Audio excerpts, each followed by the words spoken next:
الرحیم. امروز این ویروس بر مکه آمده، بس آیا این عذاب خداست؟ امروز حج عمره معن شده و حج فرض ممکن است که در سال آینده معن شود، بس آیا این عذاب خداست که بالای ما آمده یا امتحان است که از جانب خدا؟ ما باید خوب فکر کنیم.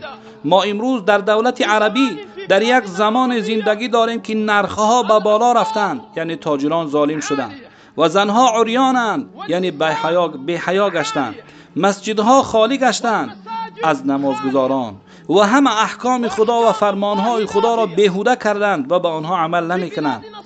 در دولت ما مددخواه و فریادکن را به فریادش کسی نمی‌رسد و کسانی صاحب قدرت و عالم هستند همه محبوسند. در دولت ما زن گرفتن مشکل است، زنا حلال و زنها بالای مردم زور شدند، بالای مردها، و زمین خدا را غصب کردند و فقیران زیر باران بی صاحب و بی چتر ماندند. بله، ما در زمان هستیم در دولت عربی که همه کارهای خیر بیکار شدند. مثلا بعض انسان طهارت میکند، خوب طهارت میکند، اما در آب اسراف. صدقه میکنند بر فقیران، بعد از آن رسم آن را میگیرند و در رسانه های اینترنتی به مردم نشان میدهند، یعنی ریا میکنند.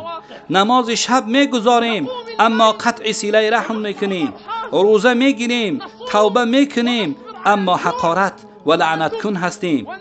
آگاه باشید که جنت خدا قیمت و بالا مقام است. بعضی مردم حج نمیکنند که گویا زور اونها به حج نمیرسد، لکن برای تماشا دورتر از حج میروند.